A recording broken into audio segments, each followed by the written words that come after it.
नमस्ते, मैं हूँ रवीन गौतम और आज हम एक चर्चा करने जा रहे हैं ऐसी रिपोर्ट पे जो बैंक ऑफ अमेरिका के ग्लोबल रिसर्च के ने एक सर्वे किया है और उस सर्वे में एशियन मार्केट में भारत को निचले पायदान पर रखा गया है।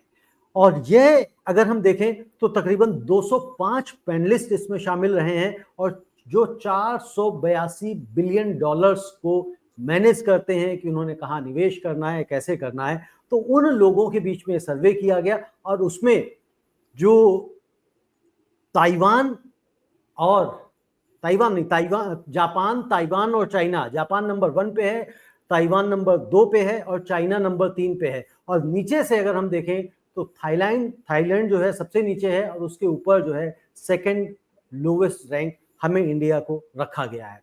और ये 7 फरवरी से लेकर 13 फरवरी के बीच में सर्वे हुआ है और इसको किस तरह से भारतीय बाजार देखेगा, सोमवार को जब ये भारतीय बाजार खुलेगा हमारा, तो क्या इस रिपोर्ट के ऊपर भी किसी तरह का हमें असर देखने को मिलेगा और ये जो बदलाव एकदम से आया है उस बदलाव के पीछे क्या कहानी है, इन सब चीजों को हम सुभाष जी से समझेंगे और समझेंगे कि इसको भारतीय बाजार कैसे देखे, निवेशक कैसे देखें, इन्हीं सब विषय पे हम चर्चा करेंगे। सुभाष जी, आपका बहुत बहुत स्वागत है। धन्यवाद रविंदर जी, सभी व्यूवर्स का बहुत बहुत धन्यवाद।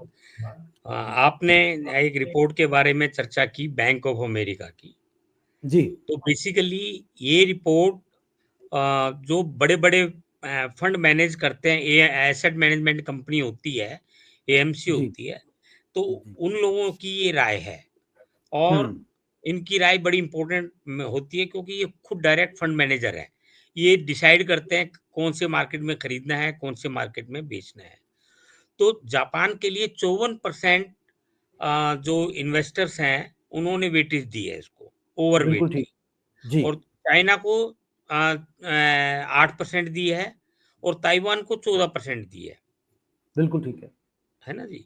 तो ये थोड़ी इम्पोर्टेंट तो है, लेकिन ये शॉर्ट टर्म है, मतलब अभी की जो मोमेंटम है और जो फरवरी में आपने कहा 7 फरवरी से 14 फरवरी के बीच में ये ली गई है, तो ये मोमेंटम होती है क्योंकि अभी क्या है, अर्निंग ग्रोथ हमारा सेकंड क्वार्टर और थर्ड क्वार्टर दोनों हुँ, की वीक रही है। लॉन्ग टर्म में इंडिया की जीडीपी अभी भी 7% के आसपास फाइनेंशियल ईयर 26 में 6.8 दर्शा रही है। तो ये लॉन्ग टर्म में इंडिया इंटैक्ट है स्टोरी। शॉर्ट टर्म में अभी इन्वेस्टमेंट जैसे बाहर जा रही है, वो और थोड़े से पीरियड के लिए बाहर जा सकती है। यदि हमारे फोर्थ क्वार्टर के रिजल्ट्स इम्प्रेसिव आ जाएं, तो ये चीजें बदल भी सकती है तो बदल भी क्योंकि सकती हैं। हाँ जी। बिल्कुल, लेकिन जैसे आपने जापान का 54% बताया, तो उसी तरह का जो इंडिया का है वो -20% है, तो इसके मायने क्या हैं? और हालाँकि जो आपने ये भी कही जो शॉर्ट टर्म है, तो जनवरी से लेके और अभी जो ये अभी रिपोर्ट आई है, इसमें कुछ बदलाव भी हुए हैं, यानी कि कुछ बेहतर भी हुए हैं नंबर्स, जनवरी के मुकाबले। देखो ऐसा है, ये फंड जो है ना, ये मोमेंटम होते हैं और शॉर्ट टर्म की बात कर रहे हैं। लॉन्ग टर्म में जैसे मैंने बताया कि इंडियन स्टोरी इंटैक्ट है। अभी के लिए चाइना बहुत अट्रैक्टिव है, जापान अट्रैक्टिव है, जापान में स्टेबल है, ताइवान अट्रैक्टिव है, और अ, तो ये इसका मायने हमें बहुत ज़्यादा नहीं देखना चाहिए, 3 महीने बाद इसको फिर रिव्यू करना चाहिए। तो अभी इससे यही मतलब निकलता है कि अभी इमीडिएट सेलिंग रुक जाए ऐसा लगता नहीं है ऐसा नहीं? लगता नहीं है। और जैसे हाँ, आपने कहा कि मतलब 3 महीने बाद यानी कि जो फोर्थ क्वार्टर के नतीजे आ जाएँगे तो उसके बाद फिर हम रिव्यू करेंगे और ये लोग भी रिव्यू करेंगे, समझ पाएँगे कहाँ जा रहा है। एक भाई साहब सवाल मेरे मन में है जो ताइवान है, हुँ।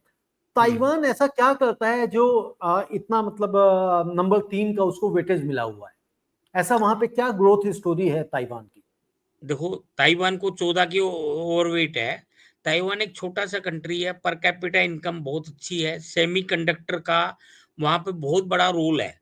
वहाँ की जी, बड़ी फैक्ट्रियाँ हैं, इलेक्ट्रॉनिक्स में बड़ा हिसाब-किताब है, बड़ी-बड़ी फैक्ट्रियाँ हैं और अ, छोटी कंट्री है और वेल्थ पर कैपिटा इनकम बहुत ज़्यादा है। तो इसलिए वहाँ पे पॉजिटिव मोमेंटम बना हुआ है, वहाँ की फैक्ट्रियाँ एकदम तेज़ी से प्रोग्रेस कर रही है। और जैसे मैंने बताया कि हमारे यहाँ कंज़म्पशन स्टोरी ज़्यादा है नहीं? वहाँ वहाँ पे ताइवान में अ, फैक्ट्रियों की अर्निंग अच्छी है, प्रोग्रेस अच्छी दिखा रहे हैं, कंपनियाँ एक्सपोर्ट बहुत भयंकर कर रही है, तो उससे उनकी वेटेज ओवरवेट बढ़ गई है, ओके, तो ओके, यही फ़र्क है। ये फ़र्क है। तो अगर ये जैसे हम देखें जो निफ्टी है पिछले 8 महीने में लगभग 13% डाउन आ गई है। हुँ, हुँ। तो जैसे कल आप बात भी आप हम लोग कर रहे थे कि भई जो एफआईआईज़ हैं मतलब वो सितंबर में 26,400 के करीब निफ्टी थी, हाँ, जो आज 26,277 22,792 पे है, इसका ये जी, मतलब है 13% कम है। 13% कम है। जी, स हाँ, 27 तो सितंबर को थी लास्ट लास्ट हाँ, दो 27 सितंबर 2024 को, तो ये जी, 3 और 2 5 महीने हुए हैं, 8 महीने नहीं। 8 महीने हुए हैं। नहीं, 5 महीने हुए हैं। हाँ, 8 5 महीने महीने हुए। पहले 8 महीने पहले यही था। जी, जी, जी। 22-23 हज़ार के आसपास था, ते 8 महीने। जी। तो सुभाष जी इसको भी जैसे हम कल बात कर रहे थे कि भाई जो एफआईआईज़ हैं 21,800 देख रहे हैं, तो क्या ये जो बैंक ऑफ अमेरिका का जो सर्वे है, इसका क्या आने वाले सप्ताह में कोई मार्केट पे प्रभाव पड़ता हुआ दिखाई दे सकता है क्या? देखो प्रभाव तो रहेगा, लेकिन जैसे मैंने अभी कल ही आपसे बातचीत हुई थी, जी, तो मेरे व्यू के हिसाब से मैंने आपको अ, अपने रेंज वगैरह एक्सप्लेन की है। मैं अभी भी उस पर बिल्कुल। उसी पर हाँ, ही हाँ, हूँ, ठीक है। है जी, ना? उसकी बात नहीं कर रहे हैं। हाँ, क्योंकि इन्वेस्टर का 21,800 तो किसी एक रिपोर्ट में बोला गया है, लेकिन वो जी। कब वो आएगा ये नहीं बोला गया कि 1 वीक में आ हुँ, जाएगा। हो सकता है बिल्कुल 2 ठीक। वीक का उनका प्रेडिक्शन हो, 3 वीक का प्रेडिक्शन हो। उन्होंने कोई पीरियड नहीं दिया। हाँ, और वो वो भी वो कह रहे हैं उनका वो एक्सपेक्टेशन है कि भई ये आए, हाँ, उनकी एक्सपेक्टेशन है we will be buyer at 21,800। ये नहीं कि 21,800 आया है, लेकिन हम आया वो है या आएगा, बिल्कुल तो ठीक मतलब बात। उनसे एफआई से पूछा गया कि व्हेन हुँ, यू विल बी बायर, तो उसने कहा हुँ, 21,800 लेवल। तो इसका 21,800 मतलब ये लगता है कि they are expecting that that level can come, but it हुँ। Never means that it will come. That it will come बिल्कुल ठीक बात है। हो सकता है जैसे कहते हैं ना मन में तो ये है कि भाई हम 21,800 की बात करें, अगर 22,200 पे आ गया या तब भी हम हाँ, हाँ। खरीदार बनते हैं। बिल्कुल, तो यानी कि हमें इस रिपोर्ट के चलते बहुत ज़्यादा घबराने की आवश्यकता नहीं है निवेशकों को, भारतीय बाज़ार को ये और ये report one of the input है, हमें इग्नोर भी नहीं कर सकते और जी, पैनिक में भी नहीं आ सकते। एक बिल्कुल बहुत ठीक बात। क्योंकि ऐसे लोगों ने सर्वे किया है जो कि इस इन्वेस्टमेंट में पैसा लगाते हैं शेयर मार्केट के अंदर, और अक्रॉस कंट्री जिनकी नॉलेज है, जो सभी हुँ, मार्केट को रिसर्च करते हैं, तो ये एक अच्छा इनपुट है और हमें इसको इग्नोर भी नहीं कर सकते। और हमारी एशिया के अंदर रैंकिंग टॉप पे हुआ करती थी, वो अब जी, सेकंड बॉटम पे है। तो हमें इस पे सोचना चाहिए कि गवर्नमेंट को भी सोचना चाहिए, रेगुलेटर को भी सोचना चाहिए कि क्या किया जाए कि हमारी इतनी नेगेटिविटी नहीं बने, क्योंकि हमारी इकोनॉमी शेयर मार्केट पर बहुत ज़्यादा इम्पोर्टेंट है, शेयर मार्केट उसके लिए। बिल्कुल काफ़ी और शेयर डिपेंडेंट रहती है। हाँ, और यहाँ पे एक चीज़ और या इस रिपोर्ट में कहा गया है कि भई चाइना को लेके भी जो इन्वेस्टर्स हैं या जो फंड मैनेजर्स हैं वो बड़े कॉशियस हैं। मतलब यूँ नहीं कि आँख बंद करके लगा रहे हैं कि वहाँ बड़ा कॉशियस बड़े कॉशन के साथ वहाँ पे निवेश कर रहे हैं।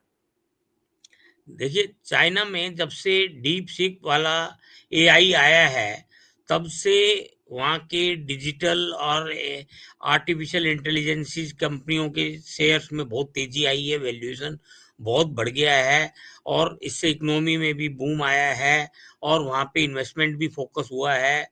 तो और चाइना की गवर्नमेंट भी बहुत फोकस है, वो शेयर मार्केट ऊपर जाए इसके लिए जो करना है, फिस्कल स्टिमुलस देना है तो वो उसके लिए भी कर रही है, रेट कट करना है तो वो भी कर रहे हैं।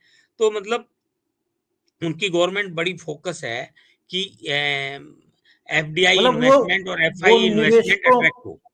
जी हाँ, वही निवेशकों को लुभाने के लिए जो कर सकते हैं लुभाने वो के कर लिए जो जो कर सकते हैं वो कर रहे हैं।